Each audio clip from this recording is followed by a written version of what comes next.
We're going to wrap up today our September series entitled The Playlist.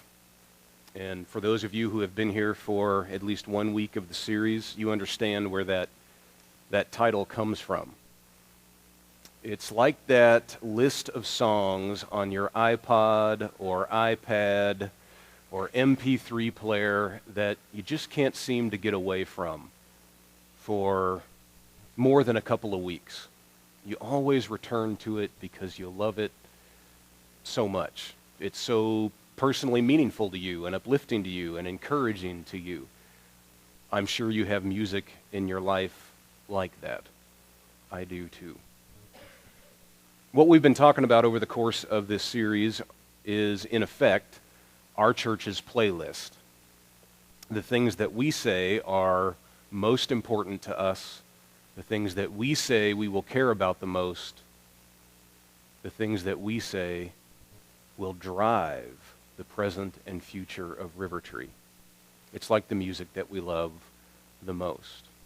Now, what we talk about today may not be something that we as a church might self-identify as one of those songs in our favorite playlist, nor might it even be something that we would say we do exceptionally well. But for what it's worth, I think it's the most important one of the four that we will talk about because it lays out how our church is supposed to function and be organized and work really well now, as well as tomorrow, as well as 10 years from now. So it may well be the most significant, and it may well have the greatest impact, not just on today, but on our many weeks and months and years ahead. And to help you understand this last most important piece of our September 2013 playlist, I want to tell you a story. And as I tell you this story, I'm going to put up on the screen where the story is coming from, because this is actually not a made-up story, this is history. This is the story of a man and his work. And because it is the story of the man we come to call St. Paul and his work of starting so many of the first Christian churches 2,000 years ago, it also happens to be our story. And we'll get to that in about 20 minutes. So let me tell you the story of Paul and the first churches, who are our ancient forefathers in the faith, as well as how to do this thing called church that we say we are. St. Paul did not start his life as a Christian person. He was a Jew by birth, and in fact, he was a rather remarkable Jewish person. He says about himself in one of his letters, Philippians chapter 3, you can read that bio about him and what he says about himself, and frankly, nobody in the room measures up. This was a cultural, religious elite. This was an A++ student. He was an extraordinary man. So much so that when this aberration to the ancient Jewish faith called Christianity came along, he took great exception to it. He says in this letter, in fact, that he was, before he was a Christian, a persecutor of the church. We know, for instance, at the end of the Acts of the Apostles, chapter 8, that he was the person who was present at and presiding over the first execution of a Christian, a man named Stephen, who was stoned to death. This was Saul, soon to be Paul. The Christians leave Palestine, what we now know as modern Israel, because they're being persecuted and killed and imprisoned. And so they flee for modern-day Syria, Damascus. And Paul, because of his religious zeal, takes off after them. And he intends to do to them exactly what he did to Stephen in Acts chapter 8, except God intervenes. And you can find this story in the Acts of the Apostles chapter 9.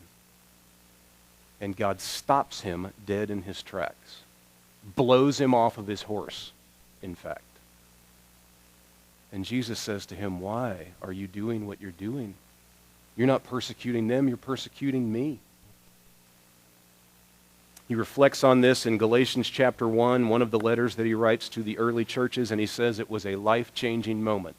It was at that moment that he was going one direction in his life, and for the rest of his years, what probably were 30 to 35 more years, he went a completely different direction because of this moment on the Damascus road.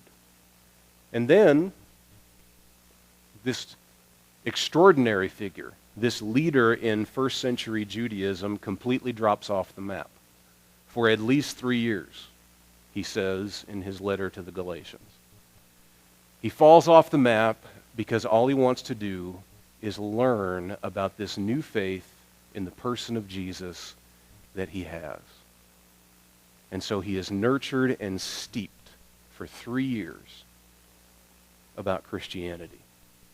And then he begins to work.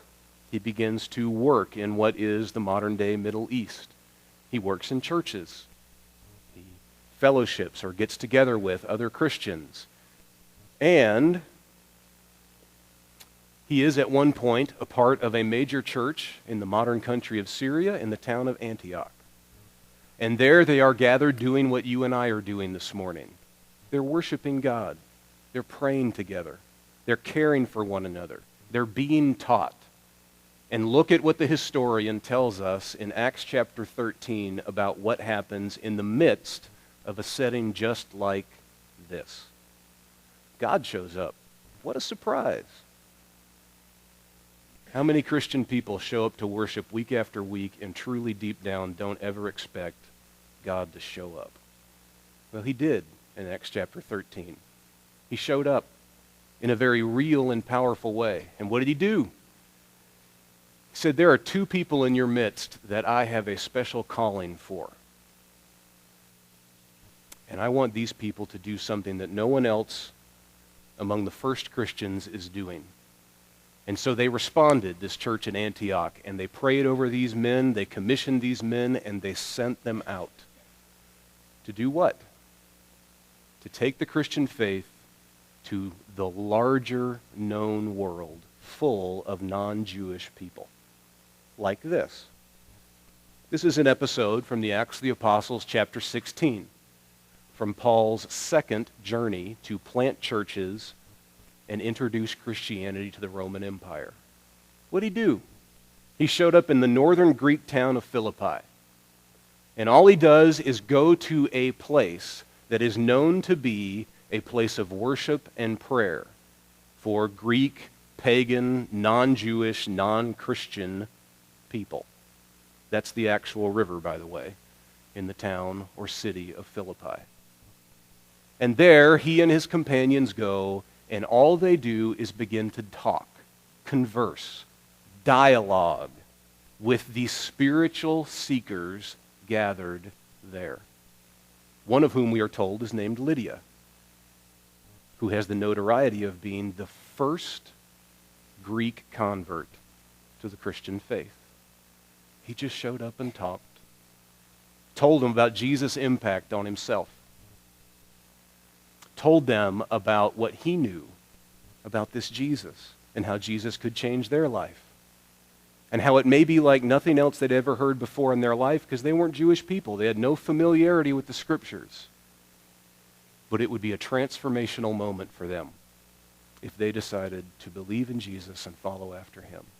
This is what he did. He would go all over the Eastern Roman Empire, teaching in town centers, having encounters just like this. And churches just like this one started all over the Roman Empire by these simple actions. This is what we're told about Paul's relationship with those churches, those first churches that he helped start. This is a passage from one of his earlier letters to a Greek church in the town of Thessalonica. What do you see? What you see is that Paul felt like a father. He actually says he felt like a mother, to be specific. that he cared for these first churches, these first Christians, like a parent. And that his bond with them was deep and affectionate. You cannot read those sentences up on the screen and not come to that conclusion. There was an emotional, relational bond that lasted. This letter comes at least 5, maybe 10 years after he started this church. And look how he describes the ongoing bond with them. He loves them. He always treats them gently. Like a good parent, he will do what needs to be done. He will say what needs to be said. He will be willing to make the choice that maybe they themselves would not make, but he will always do it in a kind, nurturing, patient way. You see that? So much so, by the way, that please notice, first sentence of the paragraph, he didn't get paid for it. As was the case for most of the people who were pastors in the first churches. They were not the paid professionals that you know in your church experience 2,000 years later. No. They did it because they loved it. They did it because they were called to it. They did it for the sake of those people that they were caring for. Paul says about his role in those early churches in another passage, 1 Corinthians chapter 3, that he knew he had a specific role to play for these churches. He said, I know what I'm good at. I know what God's calling on me is. And that is to be the one who starts your little faith community that is glued together around the person of Jesus. This is what I'm good at. This is what God has asked me to do. But please notice, there is no sense in 1 Corinthians chapter 3 of possessiveness. There is no sense of him overestimating his role or his abilities. For this church, the next pastor in line was somebody named Apollos, who was able to serve a different function for these people, and that was to nurture them or water them in the metaphor of the field that Paul is using here. He understood somebody else would come along with gifts and abilities that were needed at that particular time. And he also said in all humility, you know what? However well I do the job, however well I did at planting you and caring for you and nurturing you in the first stages of your faith and your church's life, ultimately it's God who causes the growth. It is not me. We should all remember that, he says to them. Ultimately, God is the one who will cause a person in your midst to really make life change. He's the one who will use that seemingly benign conversation that you have with a non-believer to bring them to Jesus. He's the one that will help you know how to reach out and love your neighbor and do good to those around you. He's the one who will help that flourish. This is not ultimately a human-dependent entity, this thing called church. It is ultimately a divinely centered entity. And you can trust God with that, he says. He believes this so much so that he says in a later letter of his that Ryan read from earlier in the service, Ephesians chapter 4, to a church in Turkey, that this is how churches need to be structured. This is how they work best. They take those ideas from 1 Corinthians 3 and they look like this. God put leaders like Paul in churches, he says, to do one and only one thing. You see it? It's to equip the people of the church to do the work of the ministry. That's why people like Paul in his day existed. That's the role that they were supposed to play, was to empower and train and mentor the people of the church to go about the work of the church. And what then were the people of the church supposed to do? The people of the church were supposed to see themselves as ministers. We have come to believe 2,000 years later that the word minister is about people like me. who have been to school and been ordained. Paul would not understand that.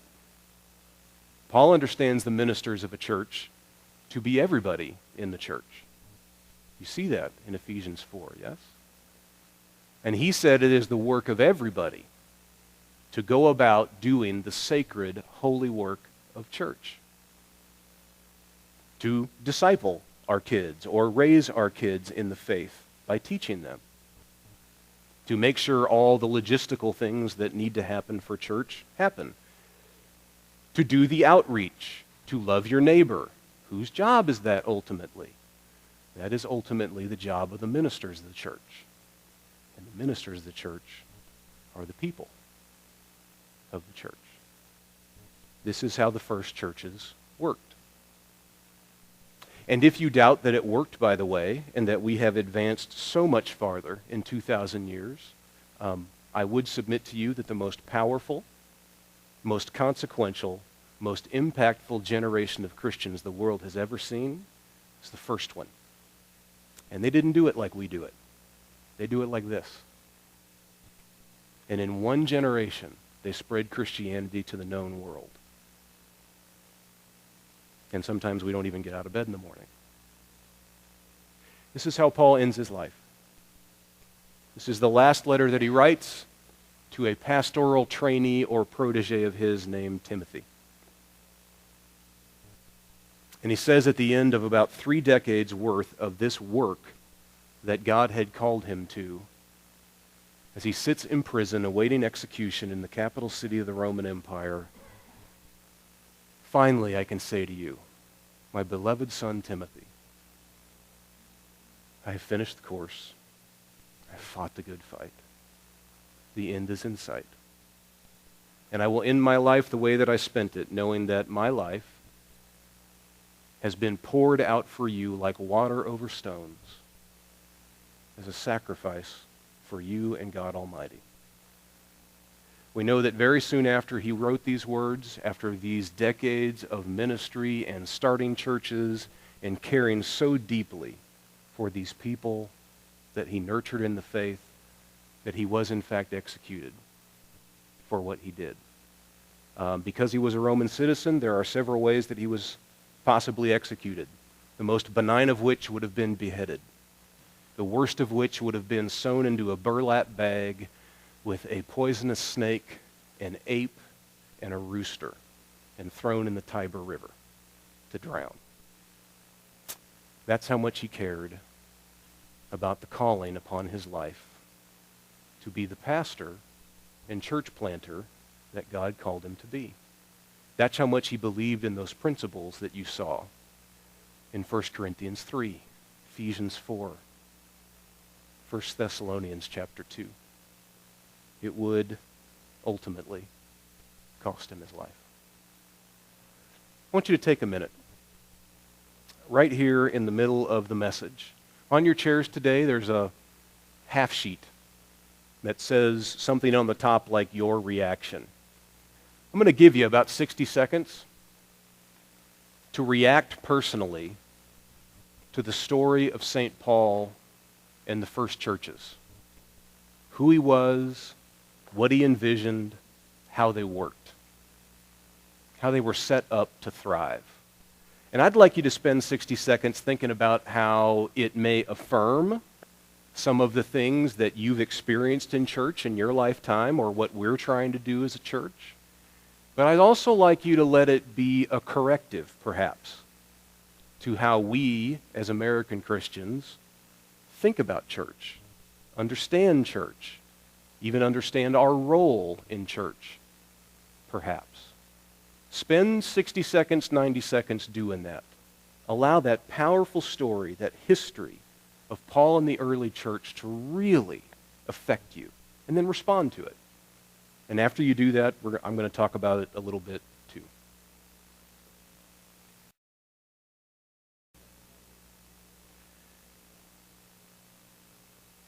I wish that we had time today to share a little bit about what struck you. We need to share about something else later in the service. What I would maybe ask you to do is take some of your reactions to the story of our faith's most ancient history. Maybe when you get together as a small group, talk about your reactions to it. I think it would be very worthwhile for you to do that. If you'd like, I'd love for you to post them on our Facebook page or email them to me so I can post them. I do it anonymously, of course.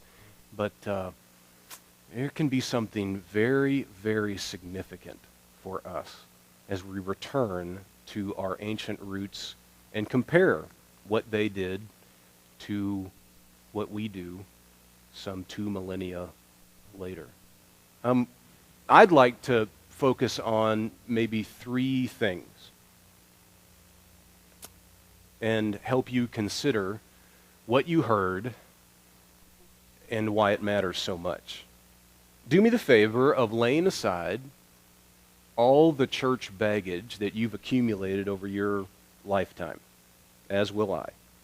Meaning, for some of us, we've been going to church for 40, 50, 60 years. And you've never thought to maybe question some of how we did things or why we did things the way we did. And maybe let's have a moment of clarity together about what we should have been doing all along if we'd have just paid attention to what our forefathers did. Let's first talk about church leaders. Whether it could be people like in our church, the elders and deacons who serve on the supervisory team of our church. Most certainly, it certainly refers to people like me or other paid employees of a church. What'd you see from the story of Paul and the first churches about church leaders? Well, you can tell it is a very and deeply relational, spiritual, bonding work. If you do it right, it's not like a job. We're the ones who have made it that, where we get our insurance paid or have our salary paid or whatever. But you hear it from what Paul wrote, that no, the reason that church leaders do what they do is because they care so very much. And that they should take the position or the approach of a parent, like Paul said about himself. Meaning that they, of all people, should not necessarily do or say what everyone wants them to do or say, but they need to do or say what needs to be done. Good leaders understand that. Good church leaders understand that. And you feel as if they share, in Paul's phrase from 1 Thessalonians chapter 2, they are sharing not just Jesus with you, but they are sharing their very selves with you. They're not superior to you. There's not a distance between you and them. It's very authentic. It's very real. This is how Paul always envisioned it. This is how it was for him, he says. But what's the message that comes through loud and clear when you return to the roots of our faith about church leaders? It is not about us. Right? It is not about us. And I suspect that you know of or have had the experience of being a part of churches in your lifetime where the single most important figure in the church was the pastor. He's the one who made most of the important decisions. He's the one with whom the buck stopped. You've seen this, yes? Does that conform in any way to the story of the first churches and Paul's understanding of what leadership was? I don't think so. I don't think so. It is not about us. Of all people, pastors and other church leaders should have the most humility, not the least.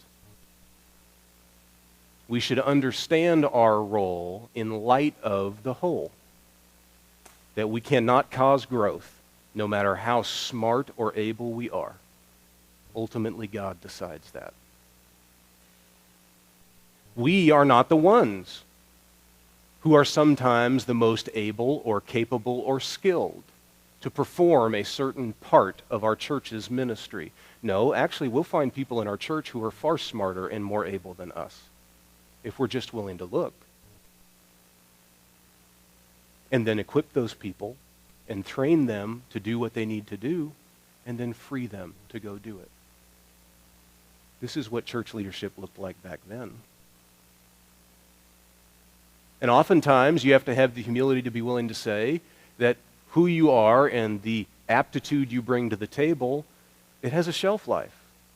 And you may not be able to stay at one particular church for the rest of your life because it's not in their best interest. They need somebody else, like Apollos, following after Paul. And because you love them so much, that's an easy choice to make. You see that, right? No, I'm not quitting, by the way. But I would. And I wouldn't think twice about it if I thought it was in your best interest. The day when I think somebody else can pastor you and do for you what needs to be done or motivate you better than me, I will quit. Not out of spite, not out of anger, but out of love. Because it's what good pastors do. And I'll even help you find the next guy who will, or next woman who will do far better than I can do with you. You see that? Paul says in Ephesians 4, the primary role of church leaders is to do one and only one thing, and that is to equip you, to build you up, to play your part. And your part is to be the ministers of the church. And that's really the only measuring stick for what pastors back then would do. Because it's about you and what you are willing to do, what you are able to do. It is about me building something that will outlast me. And it always was for St. Paul in the first days of this thing called Christianity. It has to be. And you probably know that you have friends who go to churches with charismatic teachers, great pastors, and the reason your friends go is for the music or the teaching. Well, that's not good enough. Because if the music or the pastor goes away, so do they.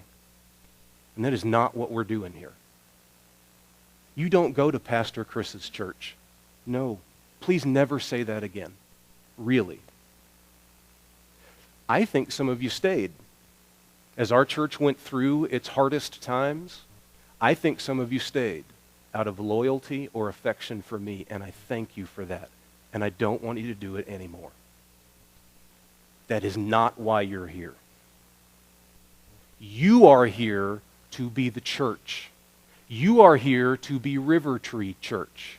You are here to do the things that we say we care about the most, and my job is to help you do that. And that is my only job, really, to empower and enable you to do what you are already capable of doing. You're just not. You see that? Well, now we can shift focus a little bit to you. Perhaps you realize when you look at the story of the first church and Paul's role in it, planting and starting churches just like ours all over the Roman Empire, you realize that within American Christianity, what oftentimes we do is we sell you short, and you let us do it. What defines church for many American Christian people? Well, it's the place that I go on Sunday morning because I like the music, or I like the teaching, or I have a friend or two there. Awesome. Or it's the place where maybe I participate in a small group during the week. Awesome. Okay. I don't want to minimize those things, but I think those things may be peripheral to what church is, not central to it. Because if that really is why you go where you go, you're a consumer. I don't know that you're a minister. And those two things are not the same. The reason that America continues to decline spiritually and move away year after year, decade after decade from the Christian faith is because we have a lot of Christians not acting like Christians. And I mean it very specifically in the vein of what we're talking about this morning. You have allowed yourself to be marginalized. You've allowed yourself to become a number. All you are is one of the people who attend a church. You are so much more than that. In the eyes and writing of St. Paul, anyway. That is not who you are. You are not a giving unit by which we fund the church budget. You are so much more than that. No, you are the ministers of the church. If I personally had the money or the church allowed it in the budget and I could spend it on such a frivolous thing, I'd buy you all clerical collars and I'd march you out of here dressed up like a priest. You know why? Because you are. That's why. You are. You are capable of far more than you think you are. Had this experience over the last 2 weeks. I had someone here email me and say, you know, Pastor Chris, I got these life issues, these personal issues that are going on. It's about a couple of relationships that I have, and I'd love to meet over coffee. And I'd like your help with these issues. And normally, or sometimes, I would do that. But I said back to this person in this case, you know what? I'd like you to give your small group the opportunity to talk with you about those things. Because I don't want you to underestimate what they're capable of. And you know what? Just this morning, that person said to me, boy, that was great advice. Because now I don't need to have coffee with you. I got it all handled. Do you know I live for those moments? There is nothing that makes me happier, more satisfied as a pastor, when I can watch you serve each other, or minister to each other, or care for each other. When I am nowhere in the picture, I live for those moments. Not because I'm lazy, but because it's what I'm supposed to be doing. And it's the way that I know what we're doing here is going to last and thrive a long, long time. What are you really good at? What do you really care about? We would like you to do that here. We would like you to be one of the ministers of RiverTree. There is on your chairs today a form called You Own It. Now you know where that phrase comes from. Because in the eyes of St. Paul, the people who owned the early churches were you. It was not people like me. You can approach that list several ways. A lot of it is what I would call our family to-do list. These are things that have to be done even if we don't like them. I'm sure your family at home has a list like this, and you have to divvy it up. Even if nobody really feels passionately about emptying the trash, it just has to happen. This is our empty the trash list. What we need everyone who calls our church home to do is to be doing at least one of the things on this list. If you're not, you need to. Many of us do more than one because some of them are very easy to do, frankly, or don't take much time or don't happen very often. So you can decide if you would like to do more than one. You can return this to the offering basket. I'll email it around this week. It will be available many ways. But maybe even more importantly, if you're one of those people who call our church home and you don't feel like you've yet found a place where you can really be powerful in the way that you reach out to and care for and minister to other people, then at the bottom of the back page, there's a way for you to indicate that. And what we'd like to do is show you that we really mean what we say. And I will sit down with you one-on-one, and we will work out who you are, who God has made you to be, and how God's Spirit can use you best in the lives of the people who call our church home and the lives of people outside of it. If you take the responsibility for saying, yes, I will be a minister of RiverTree, we will take responsibility for empowering and enabling you to do it. That's my promise. So please fill this out today or when it comes around via email. Take me up on that offer. I finish with this, the third of the three things I would like to touch on. When you listen to the story of the first church and St. Paul's role in it, what does that do for your definition of church success? What's it look like? Confine yourself only to things we covered in talking about the history of the first church. To them, to Paul, what was success? Success looked like gathering by a river with a group of spiritually curious and earnest non-Christians and entering their life, conversing with them, and watching the magic of belief in Jesus take shape. That was success. Do you know many pastors today would think that that's beneath them to do that? To just go hang out at a park with somebody? To spend that much time with one or half a dozen people in relationships that may or may not pay off? For Paul, that was success. You and I would be wise to learn to interpret it that way. It looks like being a part of a church. This is Acts chapter 13 about the church of Antioch. It looks like being a part of a church where when we gather Sunday after Sunday, we do so expectantly because we know that on the outside it looks like all we're doing is singing and praying together. But God's going to show up. And you never know what He's going to ask one of you to do here. You may be the next Paul, that God lays on your heart something to do or be responsible for that you did not think of before you came in here. Ask Ryan Sisko and Brian Pickett if 3 years ago they were thinking about developing a relationship with a community development organization in Uganda. I don't think so.